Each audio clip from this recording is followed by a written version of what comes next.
রাসূলুল্লাহ, ইয়া হাবিবাল্লাহ। শুধু তাই না, আমি দেখতে পাই আপনি যখন গোসল করেন অন্যান্য মানুষের পানিতে কোনো রকমের কোনো ময়লা দেখা যায়, আর আপনি যখন গোসল করেন গো নবীজি, আপনার পানির সাথে কি যেন চিকমিক চিকমিক করে গো নবী। আর এই চিকমিক পানিটা ভিতরে ঢুকে বলল। আজব একটা তথ্য আমি হাদিস থেকে দিয়ে দিলাম, বাস্তব জীবনে বহু শুনছেন বাজান। দেখেন নবীদের মুজিজা দেখেন আমার ভাইরা। নবীজি বললেন, আয়েশা রে এইটা কি জানো রে? আয়েশা বললেন, হুজুর জানতে চাই। নবী আমার বললেন, আয়েশা পয়গম্বররা পবিত্র, এদের অঙ্গ প্রত্যঙ্গ পবিত্র, এরা যে পানি ঢালে এটাও পবিত্র, যেই মাটিতে পড়ে মাটিও পবিত্র। ও আয়েশা শুনে নাও, শুনে নাও, আমাকে যেই ক্ষমতা আল্লাহ দিয়েছে অন্যান্য পয়গম্বরদেরকে আল্লাহ সেই ক্ষমতা দেয় নাই। আয়েশা রে আমি নবী বললাম, ওই যে মাটি দুই ভাগ হইয়া যায়, এক সময় এমন আসবে দুনিয়াতে পেট্রোলের অভাব হয়ে যাবে, ডিজেলের অভাব হয়ে যাবে, অক্টেনের অভাব হয়ে যাবে, হীরা মণিকাঞ্চন মুক্তা ইউনিয়াম সোনা খনি রূপার অভাব হয়ে যাবে। শুনে নাও আয়েশা, সকল রাষ্ট্রে অভাব হয়ে যাবে, কিন্তু আমার মদিনা মক্কার রাষ্ট্রে কোনোদিন অভাব হবে না। কেন হবে না? আমার অঙ্গ দৌত করা পানি মদিনার মাটির নিচে জমা হয়ে রয়েছে, এগুলো আল্লাহ পাক নিয়ামত বাড়া দিল। বাবাজি মা এসে বললেন, হুজুর গো এই জন্য আমি আপনার গোসলের খেদমতটা নেব। নবী বললেন, যাও আমি তোমার দিয়ে দিলাম। ও মা আপনারা খুব খেয়াল করে শুনবেন। এবার পরের দিন সকালবেলা আমার নবীকে নিয়ে মা আয়েশা গোসল করার জন্য যখন রওনা হলো, ও বন্ধুগণ, বগুড়ার বাবাদিরা, মা বোনেরা, কবির মনোযোগ দিয়ে শুনবেন। মা আয়েশা নবী মুহাম্মদকে লইয়া হাঁটি হাঁটি পা পা করে রকম রওনা হয়ে গেল। আমার নবীজি উঁচু জায়গায় বসে গোসল করে, জলচকের উপর বসে গোসল করতেছে বাজান। আমার নবীজি আয়েশাকে বললেন, হুজুর গো, আয়েশাকে বললেন, উম্মুল মুমিনিন আয়েশা তুমি আমার এই জায়গায় একটু ডলে দাও। আমার নবীজির গর্দানে যখন আয়েশা ডলতে গেল, আমার মেয়েরা নবীজি সামন দিকে যুগে বলল, জলচকের পিছনের পায়া দুইটু উঁচু হয়ে গেল। বাজান রে,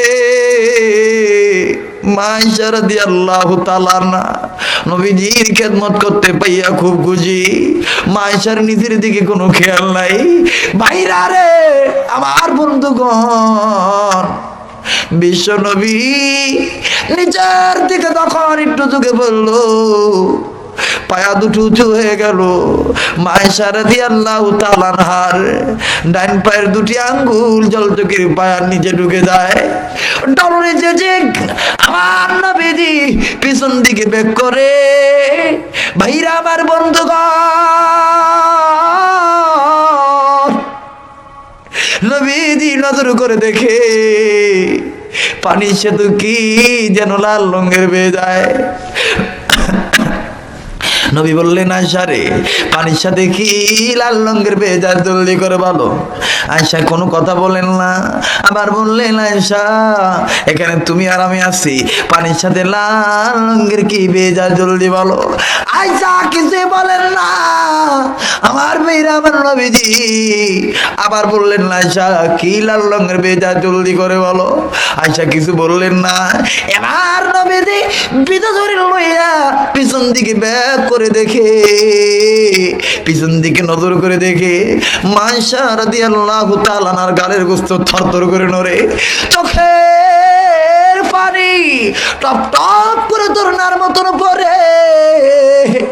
আমার নবীজি বললেন, আয়েশা রে কেন তুমি কান্দো, কি হয়েছে? মা আয়েশা ডাক দিয়ে বললেন, হুজুর গো, আপনি জানেননি, আপনাকে যখন আমি গোসল করাইতে যাই আপনি সামন দিকে ঢুকে পড়েছেন, আপনার পায়ে দুটো উঁচু হয়ে গিয়েছে, আমার ডান পায়ের দুটি আঙ্গুল ঢুকে গিয়েছে, আপনার শরীরের ওজনের কারণে আমার দুটি পায়ের আঙ্গুল পেটে রক্ত বাইর হইয়া যায়। নবীজি ডাক দিয়ে বললেন, আয়েশা তুমি যদি আমাকে দাঁড়াইতে বলতা তাহলে আমি দাঁড়াইতাম, তোমার আঙ্গুল ফাটতো না, রক্ত বাইর হইতো না। আয়েশা বললেন, হুজুর, ইয়া রাসূলুল্লাহ, ইয়া হাবিবাল্লাহ, আল্লাহর কসম করে বলি, আয়েশার তো পায়ের আঙ্গুল দূরের কথা, আমি আয়েশার কলিজা যদি বেড়ে যাইতো, আমি আমার স্বামী মুহাম্মদুর রাসূলুল্লাহকে বসা থেকে দাঁড়াইতে বলতাম না। আমার ভাইরা, নবীজি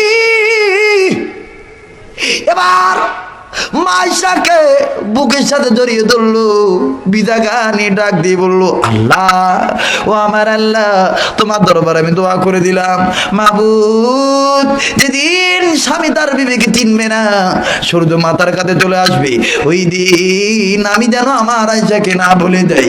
আল্লাহ পাক জিবরাইলকে বললেন, জিবরাইল, নবীর প্রত্যেকটা বিবির দিলে নবীর মোহাব্বত আছে, যা জিবরাইল, আমি যে নবীর নাম বুরহান রেখেছি, এই বুরহান অকাট্য দলিল, আর এই বুরহান অকাট্য দলিলকে ভালোবাসতে পারলে, তাকড়া ধরতে পারলে, আমি ওয়াদা দিয়েছি রহমতের কোলে তুলে নেব, জান্নাতে যাওয়ার সোজা রাস্তা দেখা দেব। যা জিবরাইল, আয়েশার পক্ষে নবীকে জানিয়ে দাও, খাদিজার মতন আয়েশার কপালেও জান্নাতের টিকিট আমি আল্লাহ বরাদ্দ দিয়ে দিলাম। ও যুবক ভাইরা, কোথায় কথা বেড়ে যায়, কেন নবীকে ভালোবাসবো না? নবীজির সিরাত কেন মানবেন না? ভাইরে, মা আয়েশা রাদিয়াল্লাহু তাআলা না নবীজির অঙ্গে তল মালিশ করতে গেল, নজর করে দেখে পিঠে কেমন জানি কালো কালো দাগ দেখা যায়। মা আয়েশা বললেন, হুজুর, আপনার পিঠে কি কোনোদিন বসন্ত হইছে? নবীজি খালি কান্দে। আয়েশা বললেন, হুজুর, আমি কি কষ্ট দিলাম, কেন কান্দে? নবী বললেন, আয়েশা রে, এই দাগের কথা জিজ্ঞাসা করলে আমার কলিজা মানে না রে আয়েশা। আয়েশা, যেদিন আমি তায়েফের জমিনে যাই, আবু জাহেলের কথা মোতাবেক দুই শ্রেণীর যুবক আমাকে বৃষ্টির মতন পাথর মারে। আয়েশা, একটা পাথর আমার চোখে লাগে, আর একটা পাথর আমার ঠোঁটে লাগে, আবার কোনো পাথর আমার কপালে লাগে রে আয়েশা। আমি এদেরকে বলেছিলাম, আর মারিস না, আরে তোরা কি জানিস না আমার মা নাই, আমার বাবা নাই। আয়েশা রে, তারপরে শুনে নাই, আমার এমন ভাবে মানলো, একবার না, দুইবার না, তিনবার আমি বেহুশ পড়ে গেলাম। আমার ভাইরা, করুণ ইতিহাস তায়েফের জমিনের। হযরতে যায়েদ নজর করে দেখে নবীজি ঠোঁট ফুলে গেছে, মাথা বেয়ে রক্ত পড়ে। যায়েদ যাবি সব ছেলেদেরকে বললো, ছেলেরা, আরে এই লোকটা তো তোমাদের কোনো ক্ষতি করে নাই, তোমরা কেন মারো?